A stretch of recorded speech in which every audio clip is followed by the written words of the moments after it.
आपके लिए है कि भगवान से क्या मांगते हो, भगवान को मांग लो, भगवान को प्राप्त कर लोगे तो उसकी सारी वस्तु आपकी हो जाएगी। तो भगवान से मांगना छोड़ दो, भगवान को मांगना सीख लो। हाँ, हम लोग संसार की वस्तुएं मांगते रहते हैं। विदुरानी के घर भगवान गए, दुर्योधन की मेवा त्यागी, साग विदुर घर खाई, सबसे ऊंची प्रेम सगाई। प्रेम से बड़ा कोई संबंध नहीं है भक्तों, इसलिए भगवान प्रेम के वशीभूत होते हैं। प्रेम करिए मेरे कन्हैया से।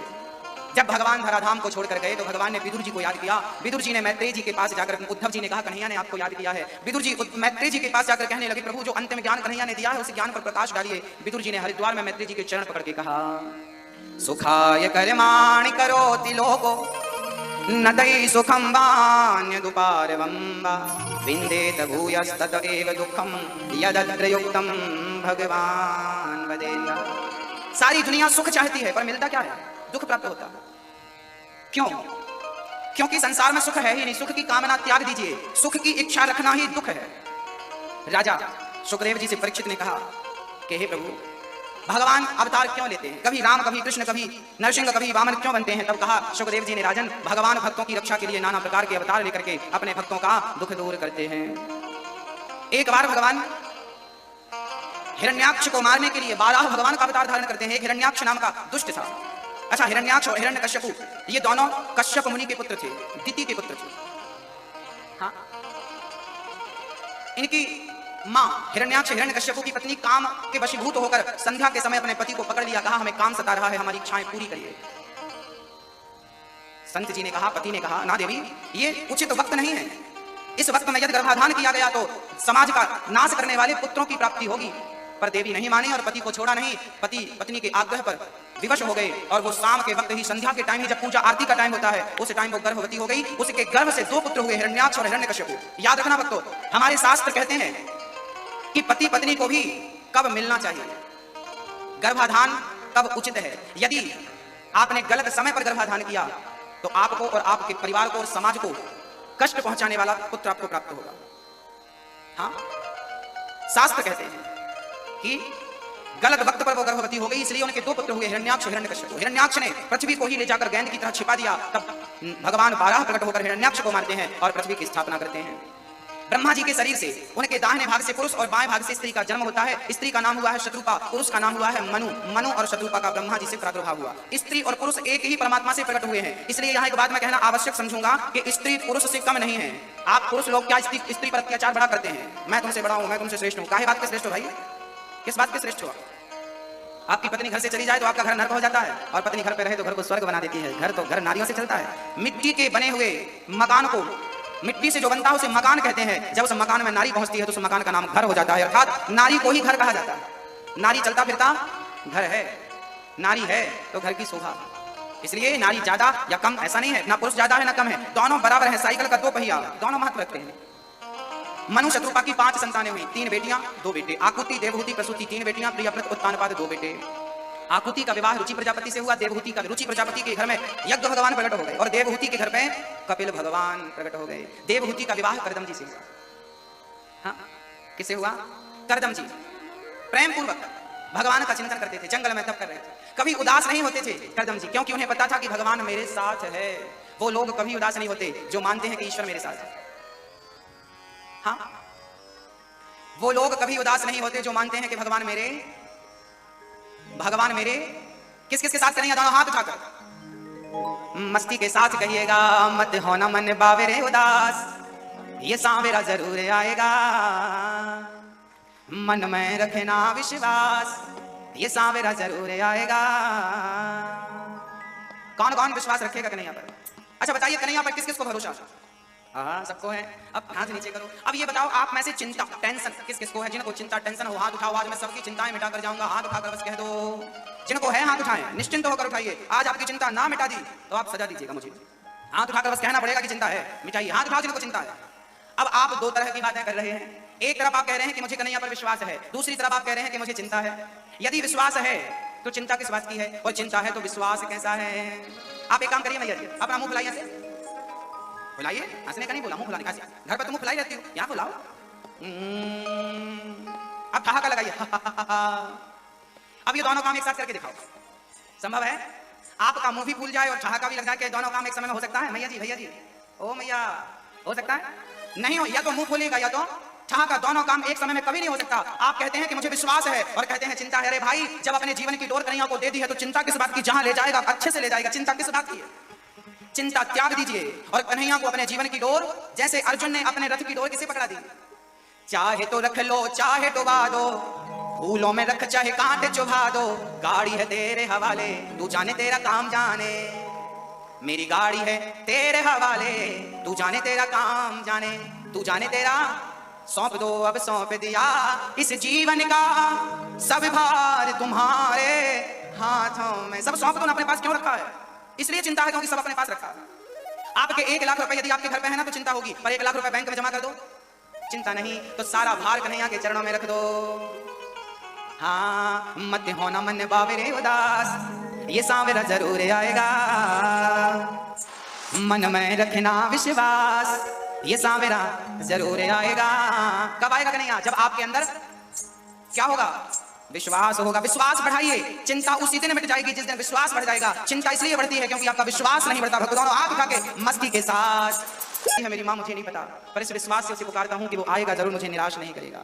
और जब जब मैंने बुलाया ना भक्तों, मैं अपनी बात बताता हूँ, मेरा कन्हैया मेरे सामने ही था, आज भी है। अभी मैं बोल रहा हूँ ना तो वो मुझे देख रहे होंगे, आपको देख रहे होंगे। भगवान कहाँ है भक्तों? बताइए बताइए, भगवान कहाँ रहते हैं? बस एक प्रश्न का उत्तर दे दीजिए, छोटा सा प्रश्न है, एक प्रश्न का उत्तर दीजिए। भगवान कहाँ रहते हैं? कहाँ?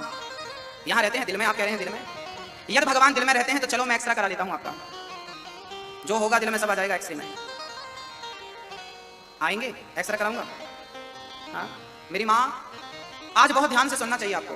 भगवान दिल में नहीं रहते, भगवान मंदिर में भी नहीं रहते, भगवान तीर्थों में भी नहीं रहते, भगवान कण में भी नहीं रहते। तो भगवान कहाँ रहते हैं? बोले भगवान ना दिल में है, ना तीर्थों में है, ना कण में है। भगवान तो भक्त के विश्वास में है। विश्वास है तो भगवान है, विश्वास नहीं है तो भगवान कहीं नहीं है। और विश्वास है तो कण में मेरा कन्हैया है। मंदिर में भी भगवान उनके लिए है जिनको विश्वास है, जिनको विश्वास नहीं है उनके लिए तो पत्थर रखा है ना। मानो तो मैं गंगा माँ हूं, ना मानो तो बहता पानी। भक्तों, प्रहलाद जी ने कहा कि इस खंबे पर भगवान है। हिरण्यकश्यप ने प्रहार किया, खंबा चीर कर भगवान निकले कि नहीं? तब हिरण्यकश्यप ने खंबे को तोड़ा था तो नरसिंह भगवान निकल गए। आज बहुत सारे खंबे टूटते हैं, भगवान क्यों नहीं निकलते? क्योंकि भगवान खंबे में नहीं होता, भगवान तो प्रहलाद जैसे भक्तों के विश्वास में होता है। भक्त ने विश्वास से कहा कि इस खंबे में भगवान है, तो कहीं भक्त का वचन मिथ्या ना हो जाए, इसलिए भगवान को प्रकट होकर दर्शन देना पड़ा कि मेरे भक्त का वचन मिथ्या ना हो जाए। भगवान विश्वास में है। जहां भक्त की हाँ भगवान वहां। भगवान कहां? जहां भक्त की, जहां भक्त की बोलो हाँ, जहां भक्त की हाँ भगवान वहां। ईश्वर कहां? जहां भक्त की, अर्थात जहां भक्त कहते वहीं भगवान। जिस पे हाथ रख दोगी ना वो भगवान। महाराष्ट्र में के संत हुए हैं नामदेव जी। ठंडी का टाइम था, घर के आंगन में चूल्हा रख करके कुटिया पे वो अपने हाथ से रोटी बनाकर खाया करते थे। आज उन्होंने रोटी हाथों वाली बनाई और रोटी बनाकर अंदर घी की कटोरी लेने गए कि चलो घी चुपड़ के तुलसी का पत्ता डालकर भगवान को भोग लगाएंगे। और जैसे ही अंदर गए, कुत्ता बाहर से आया और रोटी मुंह पे दबा के भागा। नामदेव जी घी की कटोरी लेकर दौड़ पड़े, प्रभु जी रुक जाओ, प्रभु जी रुक जाओ, प्रभु जी रुक जाओ। किसी ने कहा वो प्रभु नहीं है, वो कुत्ता है। तब नामदेव जी ने कहा मैंने तो भगवान के लिए रोटी रखी थी, आज इस रूप में भगवान ही आकर मेरी रोटियों का भोग लगा रहे हैं। वो तुम्हारे लिए कुत्ता होगा, मेरे लिए तो उस कुत्ते में कन्हैया का दर्शन हो रहा है। नामदेव जी कुत्ते के पीछे दौड़ पड़े, कटोरी लेकर, प्रभु सूखी मत खाना, घी चुपड़ लो, प्रभु जी सूखी मत खाना, घी चुपड़ लो। अंत में भक्त की जिद थी कि ये भगवान था, उस कुत्ते से भगवान को प्रकट होकर के नामदेव भक्त को दर्शन देना पड़ा। जाकी रही भावना जैसी, प्रभु मूरत देखी तिन तैसी। आपके लिए जो पत्थर है भक्त के लिए वही भगवान है। वो आपको बच्चा दिख रहा है पर भक्त को तो कैसे? एक महिला को मैं यहाँ मंच पे खड़ा करता हूँ, एक महिला को मैं मंच पे खड़ा करता हूँ और 2 लोगों को खड़ा करता हूँ, और एक होगा उस स्त्री का पुत्र और एक होगा उसका बेटा, उसका पति। आप बताइए, महिला एक है, महिला एक है। अब उसी महिला को जब बेटा देखेगा, उसी महिला को जब उस महिला का पति देखेगा, तो देखने वाले 2 हो गए। वस्तु एक है पर देखने वाले 2 है, तो 2 दृष्टि हो गई कि नहीं? किसी के लिए वो पत्नी नजर आ रही है और किसी के लिए वो मां नजर आ रही है। बस भक्तों, पत्थर किसी के लिए होगा और भक्त के लिए तो भगवान है। भक्त के लिए किसी पुरुष की वो स्त्री है तो किसी बच्चे की वो कोई पत्नी के रूप में देखता है, कोई मां के रूप में देखता। आप एक ही हो ना। बस ये ठाकुर मेरा कन्हैया सामने बैठा है, किसी को पीतल नजर आ रहा होगा, किसी को अष्ट धातु नजर आ रही होगी, पर सच्चे भाव से कोई भगत देखे ना तो इसमें कन्हैया की छवि, तुम्हें कन्हैया साक्षात यही तो भगवान है। विग्रह भगवान का पूर्ण स्वरूप है, आधा नहीं, आधा नहीं, आधा नहीं। मंदिर क्यों बनाए जाते हैं? भगवान को तो घर पर रहकर भी याद किया जा सकता है, भगवान तो कण में है, फिर भगवान को याद करने के लिए मंदिर ही क्यों?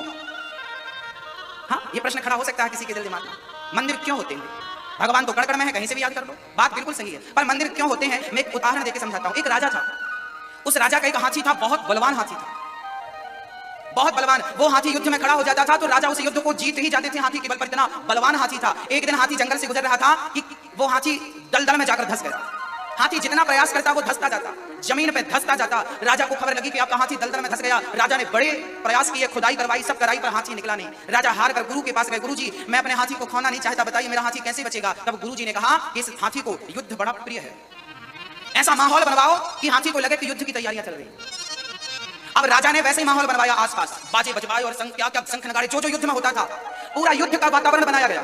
और जब युद्ध का वातावरण बनाया गया, हाथी को गर्मी आने लगी कि युद्ध की तैयारियां चल रही हैं। अब हाथी में और बल आ गया और हाथी अपने आप उस दलदल से निकल करके युद्ध की चिंगार सुन करके बाहर आकर खड़ा हुआ। राजा चरणों में गिर पड़े, गुरुजी ये कैसे संभव हुआ? तब गुरुजी ने कहा कि हाथी ने सुना कि युद्ध का माहौल है।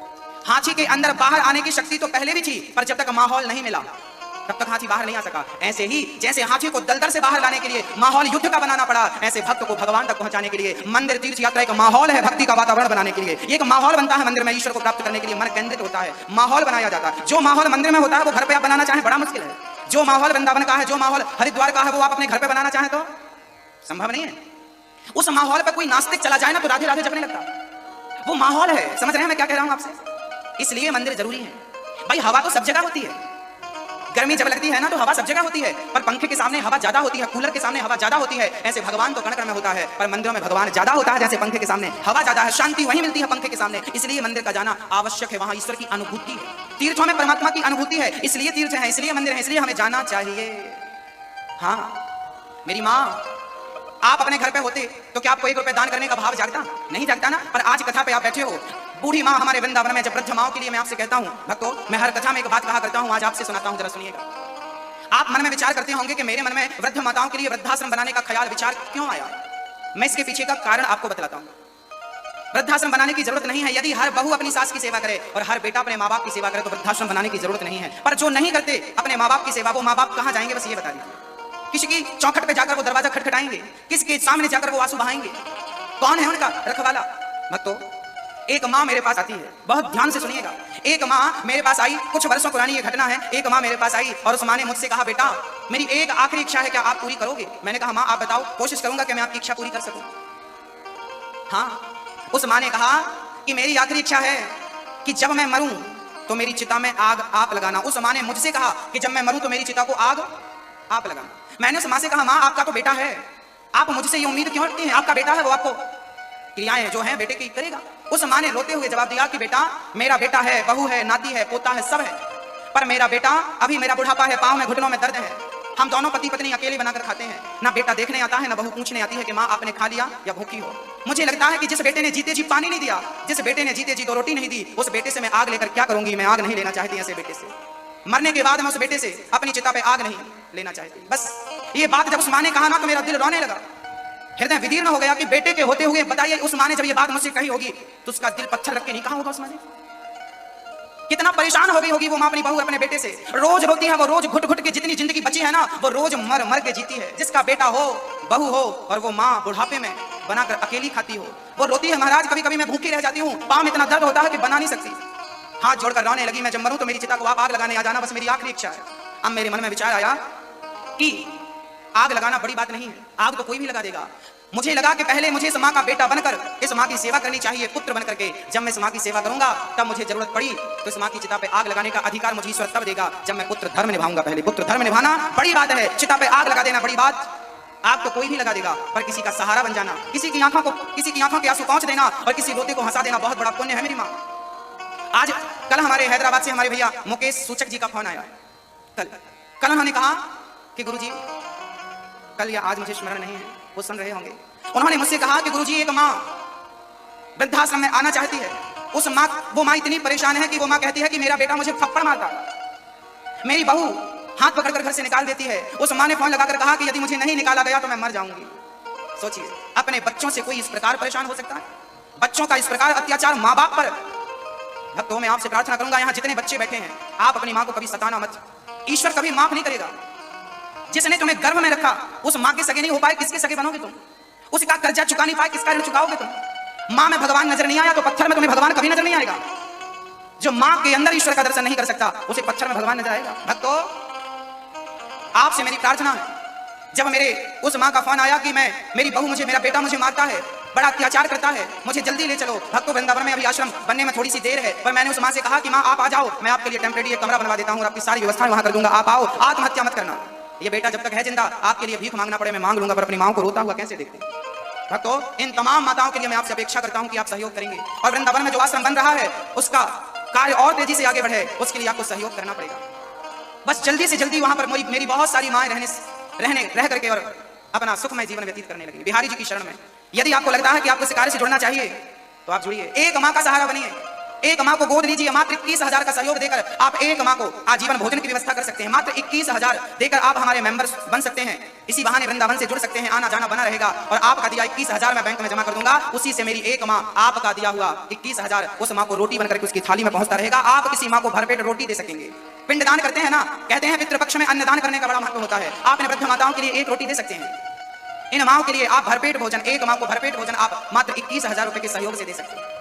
यदि ईश्वर ने सामर्थ्यता दी है तो सहयोग करिए और सामर्थ्यता नहीं दी तो भगवान से प्रार्थना करिए कि हे प्रभु मुझे इसे योग्य बनाओ कि मैं बूढ़ी माओं की सेवा कर सकूं। भगवान तुम्हें योग्य जरूर बनाएगा। कुछ भक्तों ने सहयोग दिया है। हमारे श्री शैलेंद्र सीमा साहू भोपाल से हैं, आप श्री मंच पे आवे, आपका स्वागत है। शैलेंद्र सीमा साहू, आपने एक मां को गोद लिया है, जोरदार तालियां हमारे भैया श्री शैलेंद्र और सीमा जी के लिए। साथ में अजय सुधा सिंह राजपूत, आप भोपाल से हैं, अजय सुधा सिंह राजपूत, आपसे भी मंच पे आवे, आप भी एक मां को आजीवन भोजन की व्यवस्था कर रहे हैं, भरपेट भोजन दे रहे हैं। भगवान आपके घर में कभी अन्न की कमी ना करें, आपके बच्चे धन धान्य से परिपूर्ण बने रहें, अन्न पूर्णा की कृपा बरसती रहे। श्री संतोष कुमार बावरिया जी, आप से भी मंच पे आवे और अपना प्रमाण पत्र प्राप्त करें। आजीवन सदस्यता आपने स्वीकार की है और साथ ही वृद्ध माओं को भोजन के लिए आपने आजीवन सहयोग किया है।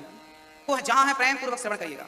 करदम जी महाराज की पत्नी देवहूति, करदम जी ने कामक विमान की रचना की। कहा जाता है कि करदम जी तप में बैठे थे, उनका विवाह जब हुआ, विवाह के तुरंत बाद करदम जी तप में बैठ गए। तपस्या करते करते 40 वर्ष बीत गए, करदम जी का ध्यान नहीं खुला। तब करदम जी की पत्नी सेवा करती रही। 40 वर्ष बाद जब तपस्या खुली तो देखा कि बूढ़ी सी स्त्री सामने बैठी, देवहूति बूढ़ी हो गई। सोचिए कि पत्नी नया विवाह हुआ और पति तपस्या में चला गया, 40 वर्षों तक पति की सेवा करती रही। हमारे भारत में मॉडल लोग नहीं हुआ करते थे, हमारे भारत में तपस्वी नारियां हुआ करती थी, पतिव्रता नारियां हुआ करती थी। हाँ, मॉडलों का जमाना नहीं था, तपस्वियों का, तपस्वी स्त्रियों का, तपस्वी पुरुषों का जमाना था। करदम जी ने कहा देवी मैं आपकी सेवा त्याग तपस्या से प्रसन्न हूं, बोलिए क्या वर चाहती हो। देवहूति ने कहा कि आप जैसे पति को पाकर एक स्त्री क्या चाह सकती है, मुझे एक पुत्र की कामना है। करदम जी ने उस विमान बनाया, कामक विमान, सरोवर में स्नान कराया। देवहूति ने स्नान किया, शरीर निर्मल हो गया, 16 वर्ष की कन्या बनकर निकली। करदम जी ने भी तप के प्रभाव से अपने आप को 16 वर्ष का कर लिया और दोनों विमान पर गए। वर्षों तक संसार का भोग भोगा। 9 बेटियां प्रकट हुई करदम जी की, अनुसुईया, अरुंधति, श्रद्धा, गति, क्रिया, कला, ये सारी करदम जी की बेटियां। 9 बेटियों का विवाह संपन्न किया ब्रह्मा के 9 पुत्रों से। कला का विवाह मरीचि से, अनुसुईया का विवाह अत्रि से, श्रद्धा का विवाह अंगिरा जी से, हविर्भु का विवाह पुलस्त्य जी से, गति का विवाह कुलह ऋषि से, क्रिया का विवाह क्रतु जी से, ख्याति का विवाह भृगु जी से, हाँ वशिष्ठ जी का अरुंधति से और अथर्वा जी का विवाह शांति नाम की कन्या से किया। ये ब्रह्मा जी के 9 पुत्रों से करदम जी की 9 बेटियों का विवाह संपन्न हुआ। करदम जी बोले देवी मेरा गृहस्थ जीवन पूरा हुआ, गृहस्थ जीवन की जिम्मेदारियां परिपूर्ण हुई, अब मैं घर छोड़ के जा रहा हूं भगवान को प्राप्त करने के लिए। भक्तों, मैया जी, ओ मैया, ओ पंचायती मैया, पंचायत ना करना, प्रेम से कथा सुनना, बहुत सावधानी से कथा सुनना। और आप लोग घर जाने की जल्दी मत करो, आज तीसरा दिन है, 4 दिन और हैं, इसके बाद घर पे ही रहना है। घर कहीं भागा नहीं जा रहा है कि होशंगाबाद छोड़ के भोपाल चला जाएगा घर। भक्तों, यहाँ एक छोटा सा प्रश्न मैं आपसे करना चाहूंगा। भैया जी, जितने मेरे दादाजी बैठे हैं आपसे और जितनी मेरी माँ बैठी हैं आपसे, करदम जी घर छोड़कर जाने की बात कर रहे हैं। एक बात बताओ, आपकी बेटी का आपने विवाह कर दिया, आपके बेटे का आपने विवाह कर दिया, बेटी अपने घर पे खुश है, बेटा अपनी पत्नी अपने बच्चों से खुश है, कमा खा रहे हैं। अब मैं आपसे प्रश्न करता हूं कि आपका बुढ़ापे में घर पे क्या काम है? जितने बूढ़े लोग होशंगाबाद में हैं, जिनकी बेटियों का विवाह हो गया है, जिनके बेटों का विवाह हो गया है, अब ये बताइए कि आपका क्या काम है घर पे? बस एक प्रश्न का उत्तर दीजिए, क्या काम बचा है? आप सारी जिम्मेदारियां पूरी हो गई, बिटिया का विवाह हो गया, बेटे का विवाह हो गया, अब क्यों घर पे खटिया तोड़ रहे हो? क्यों अपना बुढ़ापा बिगाड़ रहे हो घर पे पड़े पड़े? कब जागोगे? याद रखना भक्तों, जब बेटी का विवाह हो जाए, जब बेटे का विवाह हो जाए, जब बेटा कमा खाने लगे, आप सारी जिम्मेदारियां बेटे को देकर अब आप अपना मन संसार से हटाकर बुढ़ापे में जो उम्र बची है, मैं आपको 50 साल की बात करता हूं। 50 चलो 10 साल अपनी तरफ से दिया, 60 साल। यहां जितने 60 वर्ष के दादा दादी बैठे हैं, बूढ़े बुजुर्ग बैठे हैं, मैं आपसे प्रश्न करता हूं कि बताइए आप 60 साल के हो गए, अब आपका घर पे क्या काम है? कब मन लगाओगे भगवान से? कब मोहब्बत करोगे कन्हैया से? जो समय बचा है वो बेटी और बेटों में मत खपाओ, मत लगाओ। जो समय लगाना था बेटी को दे दिया, बेटे को दे दिया। अब बुढ़ापे का जो समय बचा है, अब एक एक समय, एक एक सेकंड कन्हैया के नाम कर दीजिए अपने बुढ़ापे का हर समय। किसके नाम? बोलो, अपनी बची उम्र किसके नाम करो? आज ही अपनी उम्र की रजिस्ट्री कन्हैया के नाम करो। कन्हैया मेरी हर श्वास तेरे लिए, कर दिया अपना कर्तव्य पूरा। क्या करोगे अब? बुढ़ापे में भी नाती नाती नाती ले जाओगी, नाती को बांध कर। बुढ़ापे में ये माया नहीं छूटती, याद रखना, ये माया ही आपके मोक्ष में बाधा है। ये माया ही आपको ईश्वर से मिलने नहीं देती, और इसी चक्कर में आपके कई जन्म हो गए। पुनरपि जननम पुनरपि मरणम पुनरपि जननी जठरे शयनम, भज गोविंदम गोविंदम भज मूढ़ मते। अब तो भजन करो, कब करोगे, कब जागोगे? ये मौका मिला है भगवान को पाने का, याद रखना मेरी माँ। जरूरी नहीं है कि अगले जन्म में आपको मनुष्य बनाकर भगवान भेजे। 84 लाख योनियों के बाद मानव का चोला मिलता है एक बार, इसे पाकर के गलती ना करना। बच्चों के बीच में रहना, परिवार के बीच में रहना। मैं ये नहीं कहता कि घर द्वार छोड़ के चले जाओ, घर पर रहना, पर कमल जैसे कीचड़ में रहकर भी कीचड़ से कोई संबंध नहीं रखता, ऐसे संसार में रहकर संसार से कोई संबंध ना रखिए। यही संसार में रहने की सार्थकता और सफलता। हाँ, बुढ़ापा मत बिगाड़िए नाती पोतों के चक्कर में। गुरुजी हमारी बहू खराब है, सुनती नहीं। तुम भी तो नहीं सुनती, बुढ़ापा आ गया कहते राम राम जपा करो, कहां सुन रही हो तुम? बुढ़ापा आ गया हम कह रहे हैं भजन करो भगवान का, आप भी कहां सुन रहे हैं? खा रहे हैं नाती पोतों के लात, अच्छा लगता है, खाओ, गति बिगाड़ लो अपनी इन्हीं के चक्कर में, इसलिए तो आए हो।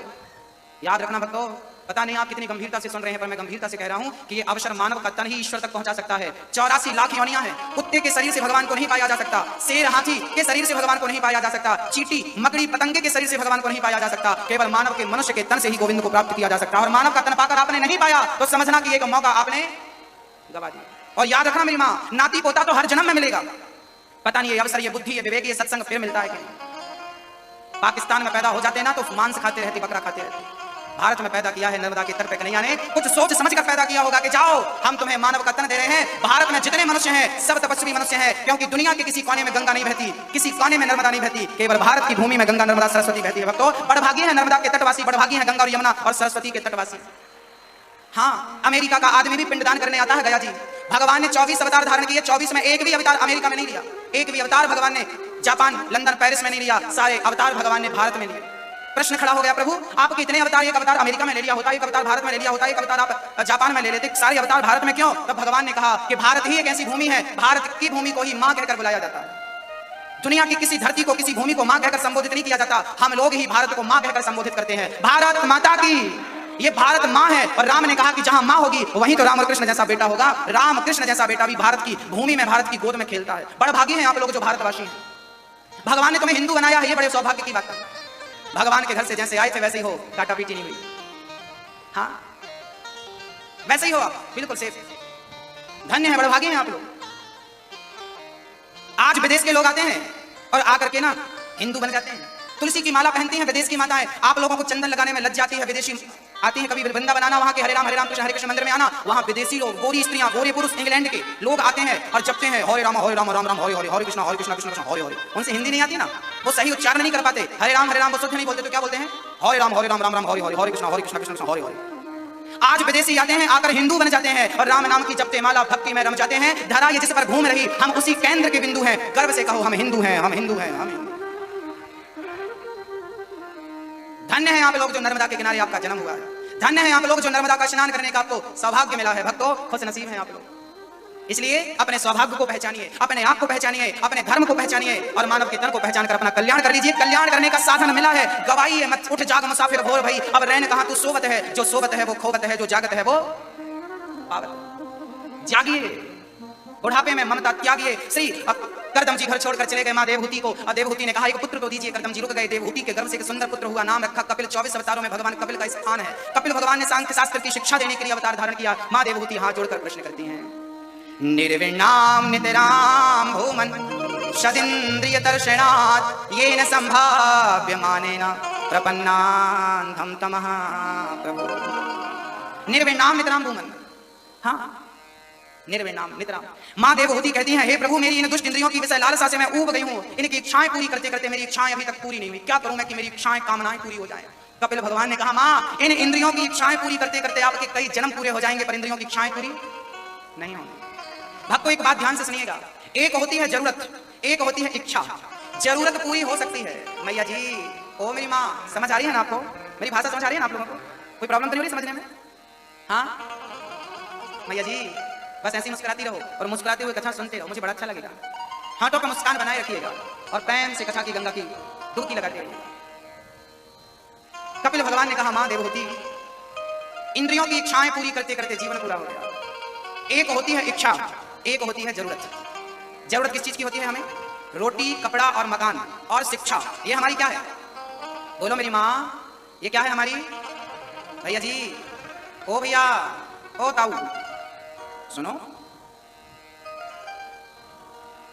हमारी जरूरतें क्या है?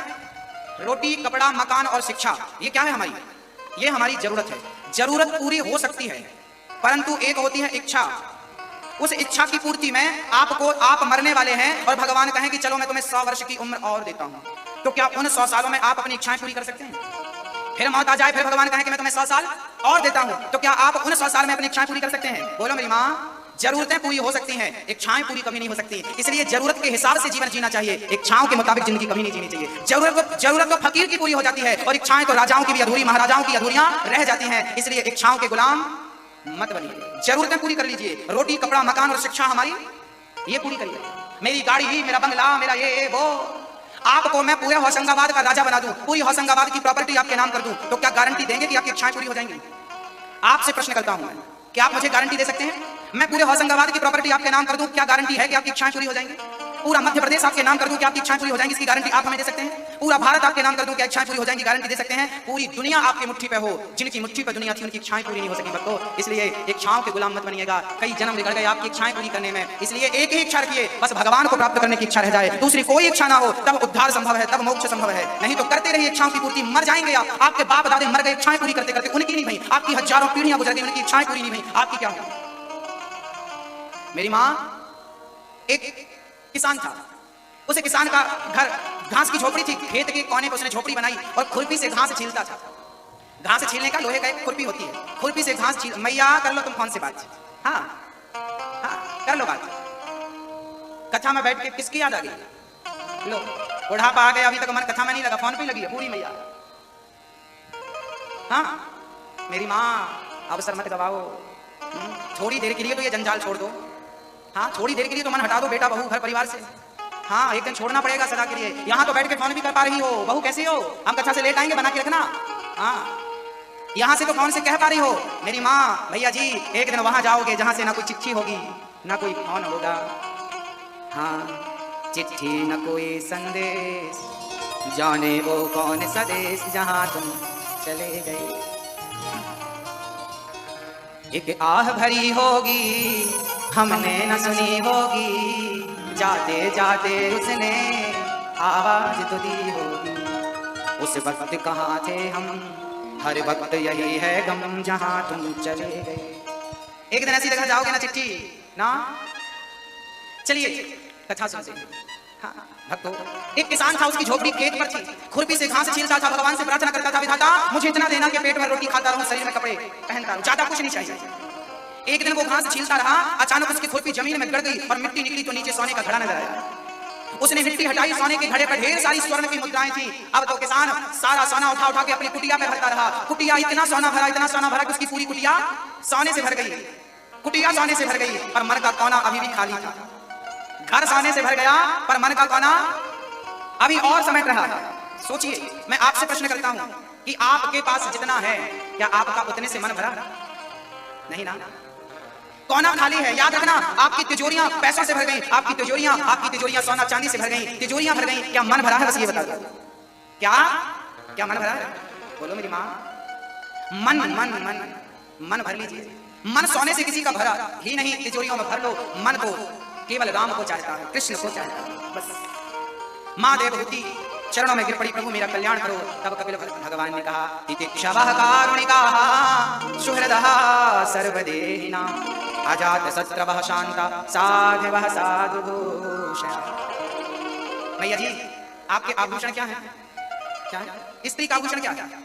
पुरुष का आभूषण क्या है? आभूषण क्या है हमारा? स्त्री का आभूषण है सहनशीलता, पुरुष का आभूषण क्या है? सहनशीलता। हमारी शोभा अंगूठी से, सोने की चैन से, सोना चांदी कपड़ों से हमारी शोभा नहीं है भक्तों, हमारी सहनशीलता ही, हमारा स्वभाव और हमारे संस्कार ही तो हमारी पहचान है। यही तो हमारे आभूषण है। तितिक्षवः कारुणिकाः, हमें सहनशील होना चाहिए। हमारा आभूषण क्या है मेरी माँ? एक स्त्री सोने से लदी हो, सोने से भरी हो, पर उसके अंदर सहनशीलता ना हो, दया ना हो, करुणा ना हो, प्रेम ना हो, तो क्या उसकी शोभा होगी? मेरी माँ, आपकी पहचान, आपकी शोभा सहनशीलता। इसलिए आभूषण कौन सा? तितिक्षवः, सहनशीलता। कपिल भगवान ने कहा, माँ हर स्त्री को, हर पुरुष को सहनशील होना चाहिए। हर व्यक्ति को सहनशील बनना चाहिए। कपिल भगवान के उपदेश से मां को मां सिद्धा नाम की नदी बनकर बह गई। कपिल देव जी ने कहा, मां बालक जब मां के गर्भ में आता है ना, तो एक माह में बच्चे का सिर बनता है, 2 माह में उसके हाथ पांव निकलते हैं, तीसरे माह में उस बच्चे का निर्माण होता है, स्त्री पुरुष के चिन्ह निकलते हैं, तीसरे माह की आखिरी में उसमें मूवमेंट होता है, वो हिलने डुलने लगता है, और चौथे माह से बच्चे को भूख लगने लगती है, 5वें माह में वो दाहिनी कोख से बाईं कोख में लात मारने लगता है, हिलने डुलने लगता है। बच्चा मां के गर्भ में आता है तो बड़ा कष्ट होता है, उसका नन्हा सा मांस, कोमल मांस गर्भ के जीव खाते हैं, छोटे छोटे विषाणु खाते हैं। बच्चा बड़ा चिल्लाता है, भगवान से प्रार्थना करता है, हे प्रभु मुझे मां के गर्भ से बाहर निकालो। जब आप मां के गर्भ में थे ना, तो आप अपनी मां से प्रार्थना, अपने भगवान से प्रार्थना करते थे, प्रभु मुझे इस गड्ढे से निकालो। अच्छा, मां के गर्भ में क्या है? मखमल के गड्ढे बचे हैं क्या? सोना है, चांदी, एसी लगी है, उल्टा लटका रहता है आदमी मां के गर्भ में। मलमूत्र का गड्ढा होता है। डॉक्टर कहता है बच्चे के मुंह पे गंदा पानी चला गया। गंदा पानी क्या होता है? मल और मूत्र होता है। वो मलमूत्र पी पी के तुम यहाँ बैठे हो। उस गर्भ में यही स्थिति रहती है। अब फिर से मलमूत्र पीना है आपको? हाँ या ना? बोलो, पीना है आपको मलमूत्र? मां के गर्भ में जाओगे, पीना पड़ेगा। डॉक्टर कहता है पेट में पानी चला गया, बच्चे मलमूत्र पी गया। हाँ भक्तों, हम भगवान से कहते हैं प्रभु से नर्क से निकालो हमें। भगवान कहते हैं क्या बताऊं, मैंने कई बार तुझे निकाला, तू फिर ऐसे कर्म करता है, किसी गड्ढे में फेरा जाता है, मैं क्या करूं? मां का गर्भ क्या है? आपके कर्मों का फल है। व्यक्ति जब कुछ गलतियां करता है तब भगवान से पुण्य बहुत होते हैं, पर थोड़ी गलतियां होती हैं जिसके कारण भगवान मनुष्य बनाकर भेजते हैं और कहते हैं जाओ उन गलतियों को सुधार लेना, तुम्हारा मोक्ष हो जाएगा। और जिसका मोक्ष हो जाता है वो मृत्यु लोक में नहीं, वैकुंठ लोक में रहकर भगवान का नित्य दर्शन करता है और आवागमन के चक्कर से सदा सदा के लिए मुक्त हो जाता है। और हिंदुस्तान की जनसंख्या 130 करोड़ है। इन 130 करोड़ में शायद है कि 10-20 लोगों का मोक्ष हो जाए। हाँ, 10-20 में शायद आपका भी नाम हो, मुझे विश्वास है, क्योंकि भगवान ने बाहर निकाला। भगवान से आपने कहा था, भगवान ने कहा था झूठ बोलेगा नहीं बोलूंगा, कपट करेगा नहीं करेगा, निंदा करेगा नहीं करूंगा, किसी का दिल दुखाएगा नहीं। भगवान बोले यदि तूने इन बातों का ख्याल रखा तो फिर तुझे जन्म गर्भ में लेना, फिर तुझे गर्भ में आना नहीं पड़ेगा, तेरा उद्धार हो जाएगा। और भगवान की बातें बचपन में तो याद रहती हैं, जैसे ही बड़ा होगा धीरे धीरे माया ऐसी लपटाती है कि सब कुछ भूल जाता है और फिर 84 के चक्कर में उलझ जाता है। ये पत्नी मेरी, बेटा मेरा, इनको मेरा कहने लगता है, भूल जाता है कि गोविंद मेरो है, गोपाल मेरो है, ये बात भूल करके दुनिया को अपना मानने लगा। यही तो माया है। हाँ, क्या बताऊं आपको, बड़ी प्रबल है। मम माया दुरत्या। सुखदेव भगवान कहते हैं राजा मां सिद्धा नाम की नदी बनकर बह गई। कपिल देव जी ने आचमन किया, सीधा गंगा सागर चले गए। आज भी कपिल भगवान गंगा सागर में बैठे हैं। बाकी तीर्थ बार गंगा सागर, एक बार क्यों, एक बार कपिल देव जी जंगल में गए ध्यान लगाने। संसार के लोग पहुंच गए, गुरुजी हमें बेटा घर से चला गया है, शादी वादी हो नहीं रही है, जरा कृपा करो। कपिल देव जी बोले ये भजन करने नहीं देंगे, अपने घर गृहस्थी की बातें करते हैं। तब कपिल देव जी इस जंगल से उस जंगल में, लोग फिर भी पीछा नहीं छोड़े। तब कपिल देव जी जंगल के और समुद्र के बीच में एक टापू था, वहां चले गए। पर भगत बड़े चतुर चेला लोग फिर नाव में चढ़ करके पहुंच गए। अब गुरुजी को लगा राम राम ये तो भजन नहीं करने देंगे। तब गुरुजी ने कहा सुनो, तुम रोज रोज मत आया करो। कपिल देव जी कहते हैं रोज मत आया करो। चेलों ने कहा गुरुजी आपका दर्शन किए बिना जी नहीं मानता। तो गुरुजी बोले एक काम करो, साल में एक बार आया करो, रोज रोज नहीं, हम तुम्हें साल में एक बार मिलेंगे। कौन सा दिन? गुरुजी ने कहा मकर संक्रांति के दिन हम मिला करेंगे। अब चेलों ने कहा गुरुजी यहाँ तो बड़ा समुद्र है, अब आपके पास आने में एक दिन लग जाएगा नाव में। तब भगवान कपिल ने समुद्र से कहा समुद्र जी आप साल भर यहाँ पर रहा करिए, पर एक दिन मेरे भक्तों को आने के लिए रास्ता खाली कर दिया करिए, मेरे भक्त लोग आसानी से आ सके। दुनिया का सबसे बड़ा मेला आज भी गंगा सागर में लगता है, जहाँ 365 दिन में 364 दिन वहाँ पानी होता है, 20 फीट पानी होता है। साल में एक दिन के लिए समुद्र जगह खाली करता है। यकीन ना हो तो गंगा सागर जाकर देख लेना, ये सबसे बड़ा चमत्कार है। एक दिन के लिए समुद्र जगह खाली करता है। किसके लिए? कपिल भगवान जी ने कहा ना एक दिन खाली करना भक्तों के लिए, इसलिए कहा है कि सारे तीर्थ बार बार और गंगा सागर एक बार। वहां एक बार चले जाओगे तो दोबारा जाने का मन ही नहीं करेगा आपको। हाँ, वहां भी चलता नहीं है, पिसता है, इतनी भीड़ होती है, दोबारा जाने का जी नहीं करेगा। इसलिए बाकी तीर्थ एक बार, गंगा सागर एक बार, बाकी तीर्थ गंगा सागर बड़ा पवित्र तीर्थ है भक्तों। साल में एक दिन का ही मेला होता। कपिल देव जी बैठ गए, बोलिए कपिल देव भगवान की। मनु जी महाराज की तीसरी पुत्री का नाम था प्रसूति। प्रसूति का विवाह दक्ष प्रजापति से हुआ। दक्ष की छोटी पुत्री का विवाह शंकर जी से हुआ। एक बार दक्ष प्रजापति को ब्रह्मा जी ने प्रजापतियों का मुखिया बना दिया तो उन्हें बड़ा अहंकार आ गया, मैं सबसे श्रेष्ठ हूं। अपने बड़े का अहंकार, जिसे बड़ा बना दिया जाए ना उसे अहंकार कहते हैं। ऊंट में बैठेगा तो हिलेगा जरूर। अहंकारी हो गए दक्ष। एक दिन भगवान शंकर का अपमान कर दिया। सभा में आए, शंकर जी उठकर खड़े होकर उन्हें नमस्कार नहीं किए तो गालियां देने लगे, अरे मूर्खो सभासदों, इसे क्यों बुला लिया? ना उठने का ज्ञान, ना बैठने का ज्ञान, ना खाने का ज्ञान, ना पीने का ज्ञान। भरी सभा में भगवान शिव का दक्ष ने अपमान किया, पर धन्य है भगवान शंकर की दक्ष की गालियां सुनते रहे और चुप रहे। शंकर जी को पता था कि हमें सुन लेना ही ठीक है। अच्छा भक्त एक बात बताओ, दक्ष ने भगवान को गालियां दी तो क्या बदले में शंकर जी को भी गालियां देनी चाहिए थी? यदि आपको कुत्ते ने काटा तो आप क्या करेंगे? कुत्ते को काटेंगे? बताइए, नहीं काटेंगे ना, इंजेक्शन लगवाकर अपना इलाज करेंगे। जैसे दुष्ट व्यक्ति अपना स्वभाव नहीं छोड़ता गाली देने का, तो सज्जन को भी क्षमा करने का स्वभाव कभी नहीं छोड़ना चाहिए।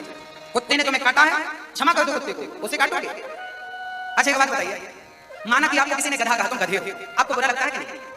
आपको कोई कहते तुम गधे हो, गधे मैया जी, बुरा लगता है कि नहीं? आपको कोई गधी कहते, गधी, बुरा लगता है कि नहीं? आपको बुरा लगता है कि नहीं? हाँ या ना? अच्छा एक बात बताओ, क्या आप गधे हो? हाँ या ना? नहीं ना, आप गधे नहीं हो ना। जब गधे हो नहीं तो किसी ने गधा कहा तो बुरा क्यों लगा? आप किसी के कहने से गधे होते नहीं है, पर जब आप स्वीकार कर ले मुझे गधा कहा, मुझे, अब आप गधे हो गए। अब आप गधे हो गए क्योंकि आपने स्वीकार कर लिया। क्यों स्वीकार किया?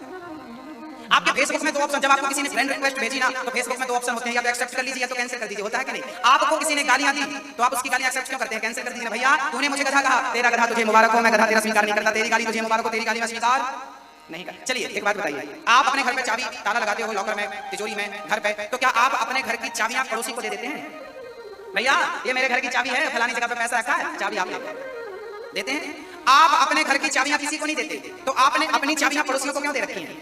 आपकी चाबियां पड़ोसी के पास है, पड़ोसी ने आपको गाली दी, आपका मुंह बिगड़ गया, गुस्सा, रात भर नींद नहीं आई, करवट बदलता रहा, आज फलाने ने गाली दे दी, आज फलाने ने गाली दे दी। मतलब पड़ोसी चाहेगा तो आपकी नींद खराब करे, पड़ोसी चाहेगा तो आपको गुस्सा करे, आपको गाली देगा तो आपका मूड बिगड़ जाएगा, गुस्सा आ जाएगा। भाई पड़ोसी गाली दे रहा है, आप गुस्सा क्यों कर रहे हैं? आपने अपनी चाबी पड़ोसियों को दे रखी है, अपनी चाबी अपने पास रखिए। कोई आपको गाली दे, अपमान करे, कुछ भी कहे, कहने दीजिए, उसके चक्कर में आप अपना स्वभाव, अपनी शांति मत खोइए, आप स्थिर रहिए समुद्र की तरह। हाँ, समुद्र में हजारों नदियां रोज मिलती हैं, क्या समुद्र में बाढ़ आती है? गंभीर रहता है। आपको कोई गालियां दे, सुन लिया करिए, कोई प्रत्युत्तर मत दिया करिए, चुप रहा करिए, सहनशीलता बढ़ाइए, नहीं तो ये मानव जीवन आपका व्यर्थ चला जाएगा। किसी के चक्कर में अपनी शांति क्यों खोते हैं भाई? होना चाहिए क्या? हाँ या ना? तो आज से भगवान श्री कृष्ण ने शिशुपाल की कितनी गालियां सुनी थी? आज से आपको कम से कम 20 गालियां सुननी है पड़ोसियों की, कम से कम 20। क्या फर्क पड़ता है बताइए? क्या आप गालियां सुनकर छोटे हो जाते हैं? बताइए क्या बबूल अपना स्वभाव काटे देना छोड़ देगा? जैसे बबूल कभी अपना स्वभाव नहीं छोड़ता, जैसे गुलाब कभी महकना नहीं छोड़ता, ऐसे ही दुष्ट अपनी दुष्टता नहीं छोड़ता, तो सज्जन को भी अपनी सज्जनता कभी नहीं छोड़नी चाहिए। आपका काम गाली देना है, मेरा काम क्षमा करना, करिए ना। जब वो दुष्ट अपनी दुष्टता पर अटल है तो आपको भी अपनी शांति पर, अपने संस्कारों पर अटल रहना चाहिए। हाँ या ना? पड़ोसी ने गाली दी, आपका मूड बिगड़ गया, क्यों बिगड़ गया भाई? आपकी चाबी उसके पास है, वो जब चाहे घुमाए और आपका मूड बिगाड़े। अपनी चाबी अपने पास रखिए। सास ने अपनी चाबी बहू को दे रखी है, बहू ने कुछ कहा, सास को नींद नहीं आ रही, सास ने बहू को चाबी दे रखी है और बहू ने सास को चाबी, सास जब चाहती है घुमा देती है तो बहू को नींद नहीं आती। क्यों अपनी चाबी आपने दूसरों को दे रखी है? कहने दो ना जमाने को, हाथी चला बाजार कुत्ते लगे हजार, क्या बिगड़ रहा है? क्या बिगड़ रहा है आपका? कहने दो जमाना क्या कहता है, तुम्हें गालियां देता, देने दो ना गालियां। कोई अच्छा एक बात बताओ, अभी यहाँ खड़ा होकर कोई मुझे गालियां देने लगे तो क्या मुझे उसको गालियां देना चाहिए? यदि मैंने भी गालियां दे दी तो उसमें और मुझमें कोई अंतर रह जाएगा? हाँ या ना? बोलो मेरी माँ, वो दुष्ट है तो क्या उसके जैसा मैं बन जाऊं? ना ना। सदा मुस्कुराइए, बोलिए घी मैया, बोलो घी, देसी घी बोलो, डालडा मत बोलो, देसी घी, घी, स्माइल, प्रसन्न रहिए, बोलो घी मैया, घी नहीं, घी नहीं, घी, घी, घी, घी, घी, घी। सास गालियां देना तो उसकी तरफ देख के मन में घी बोलते रहता है। बहू गाली दे तो सास को क्या बोलना चाहिए? घी, घी, घी, घी। सास को लगेगा मेरी गाली पर कोई असर ही नहीं है, बेचारी चुप हो जाएगी, तब तक अकेली भौंकेगी, चुप हो जाएगी। किसी की गालियों का आप पर कोई असर ना हो, मैं ये चाहता हूं। सदा मुस्कुराइए, सदा प्रसन्न रहिए। एक मैया वृंदावन गई, वहां से ठाकुर जी कन्हैया जी को खरीदने लगी। भैया जरा वो कन्हैया जी दिखाना, वो बाजू वाले दिखाना, बाजू वाले। क्यों? ये क्यों नहीं? मैया बोली वो बाजू वालों की स्माइल ज्यादा है ना। एक भक्त भगवान को खरीदता है ना, तो कौन सा भगवान जिनकी स्माइल अच्छी हो? सोचिए, आपको हंसता मुस्कुराता भगवान अच्छा लगता है तो भगवान को भी हंसता मुस्कुराता भगत बहुत अच्छा लगता है। इसलिए हंसते मुस्कुराते रहा करिए, किसी की बातों को दिल तक ना ले जाया करिए। कह दिया से कह दिया, गाली देना, कीचड़ पांव में लग जाए आपके तो आप कीचड़ को घर पे ले जाओगे कि धुलकर साफ कर लोगे? किसी ने गालियां दी, कीचड़ उछाला है, कोई बात नहीं, साफ करो, छुट्टी। कहाँ ध्यान देते रहेंगे आप? लक्ष्य को भूल जाएंगे, पर ध्यान दे दिया। कपिल शंकर जी का अपमान दक्ष ने किया, श्राप दे दिया, तुम्हें यज्ञ में कोई भाग नहीं मिलेगा। शंकर जी के नंदी ने श्राप दे दिया, आया तब से मैं करता, जा तेरा सिर पकड़ेगा हो जाए। और भृगु जी ने श्राप दे दिया, तुम जैसे श्रीगण पाखंडी हो जाए। तो नंदी ने श्राप दे दिया, तुम जैसे बाबा जी भिखमंगे हो जाए। शंकर जी को लगा ये सब स्वागत सम्मान समारोह था, ये श्राप समारोह बन चुका है। शंकर जी चले गए, दक्ष ने कनखल में यज्ञ किया, शंकर जी का अपमान करने के लिए सबको बुलाया, शिव जी को निमंत्रण नहीं दिया। माता सती बिना बुलाई गई, जलकर उस यज्ञ में भस्म हो गई। शंकर जी को पता लगा, माता सती का जलता शरीर लेकर दौड़े हैं। 52 जगह पर माता सती का शरीर गिरा है, 52 शक्ति पीठ बन गई। और आखिरी में क्या हुआ भक्तों? आखिरी में दक्ष चरणों में गिर पड़े। वीरभद्र ने सिर काट दिया था, तब बकरी का सिर लगाकर जीवित किया। सती पार्वती के रूप में जन्म लेती हैं और भगवान शंकर का मां जगज्जननी जगदम्बा से विवाह संपन्न होता है। बोलिए शंकर भगवान की। इस कथा से हमें क्या शिक्षा मिली? कि हमेशा हमें शंकर जी ने अपने ससुर की गालियां सुनी कि नहीं, और वो भी भारी सभा में सुनी कि नहीं? भगवान कृष्ण ने शिशुपाल की गालियां सुनी कि नहीं? भारी सभा में सुनी कि नहीं? ये कथाएं हमें सिखाती हैं कि हमें भी सहनशील बनना चाहिए। आजकल लोग सहनशील नहीं है, धक्का लग जाए तो मुंह बिगड़ जाता है। सह लो ना भाई, होता है। हाँ, सहन करना जरूरी है। एक पत्थर मंदिर के बाहर होता है, फर्श पर बिछा होता है। एक मंदिर के भीतर भगवान बनकर पत्थर बैठा है। एक दिन बाहर के पत्थर ने भगवान से कहा, यार पत्थर तू भी है, पत्थर मैं भी हूँ। तेरे ऊपर लोग नारियल, तेरे ऊपर लोग दूध चढ़ाते हैं, आरती उतारते हैं और मुझे पांव से कुचल कुचल कर चले जाते हैं। एक पत्थर वो होता है जिस पर नारियल तोड़ते हैं। उस पत्थर ने कहा, लोग मेरे सिर पर नारियल तोड़ते हैं और तुझे प्रणाम करते हैं, क्यों? तब मूर्ति से आवाज आई, पत्थर तू भी है, पत्थर मैं भी हूँ। फर्क केवल इतना है कि जब किसी मूर्तिकार ने तुझे मूर्ति बनाने के लिए उठाया था तो छेनी और हथौड़े की चोट मारी थी, तू उस चोट को खाकर टूट गया था, टुकड़े टुकड़े हो गया था। इसलिए आज तेरे ऊपर नारियल तोड़ा जा रहा है, क्योंकि तू छेनी और हथौड़े की चोट सह नहीं पाया और मैं उस छेनी हथौड़े की चोट सहता गया, सहता गया, सहता गया। आज भगवान बनकर के बैठा हूं, भगवान बनकर। जो पत्थर चोट खाकर टूट गया वो कंकड़ बन गया, जो पत्थर चोट सह गया वो शंकर बन गया। सहन करने वाला पत्थर भगवान बन जाता है, तो सहन करने वाला इंसान भगवान नहीं बन जाएगा? भगवान कृष्ण ने 100 गालियां सही तब तो भगवान बने। राम ने 14 साल का वनवास सहा, कष्ट सहा, तब तो भगवान बने। ना सहा होता बनते भगवान। मेरी माँ जीवन में वही महान बने हैं जिन्होंने सहा है। मीराबाई को राणा ने बाल पकड़ के मारा है, जहर पिलाया है और कलंक ने कहा है, तू अभागन है, चरित्र से गिर गई है, बाबाओं के बीच में नाचती है, क्या क्या नहीं सहा उस मीराबाई ने, तब कहीं जाकर गोविंद को पाया है। मेरी माँ, सहन करना पड़ेगा। जिसने सहन कर लिया वो पत्थर। एक सज्जन ने कहा, गुरुजी भगवान पत्थर के क्यों बनते हैं? मैंने कहा, पत्थर सहनशील होता है। जितना पत्थर सहता है, मूर्ति बनाने के टाइम पे ना भगवान के मुंह पे छेनी चलती है, आंखों पे छेनी चलती है, इतनी छेनियों की चोट आप खा लोगे तो आप भगवान नहीं बन जाओगे। वो पत्थर सहनशील होता है, इसलिए भगवान बनता है, इसलिए ऊपर बैठता है। तो हम जिंदा इंसानों से ऊपर बैठता है वो पत्थर, क्योंकि वो सहनशील होता है। आप जिस दिन सहनशील हो जाएंगे, सिर आंखों पे लोग बिठाएंगे आपको, सिर आंखों पे बिठाएंगे। सहनशील समझिए क्या बनना है मेरी माँ? सहनशील। मनु जी महाराज की तीसरी बेटी की चर्चा आपने सुनी। प्रियव्रत और उत्तानपाद नाम के दो बेटे और हुए। उत्तानपाद की पत्नी, 2 पत्नी हुई हैं, सुनीति और सुरुचि। सुनीति का बेटा ध्रुव, सुरुचि का बेटा उत्तम। ध्रुव चरित्र में मैं कल प्रकाश डालूंगा। कल राम जन्म होगा, कल कृष्ण जन्म होगा। 14 वर्ष के लिए राम वनवास क्यों गए हैं, दिव्य प्रकाश डाला जाएगा। ध्रुव चरित्र भी कल के सत्र में बड़ा अद्भुत परोसा जाएगा। कल 4 बजे से 7 बजे के बीच में कथा श्रवण करना मत भूलिएगा। उत्तानपाद के बेटे ध्रुव ने एक बार अपने पिता की गोद में बैठने की चाह करी। क्या हुआ? मां ने गोद से नीचे उतार दिया। बेटा तू इस गोद में बैठने का अधिकारी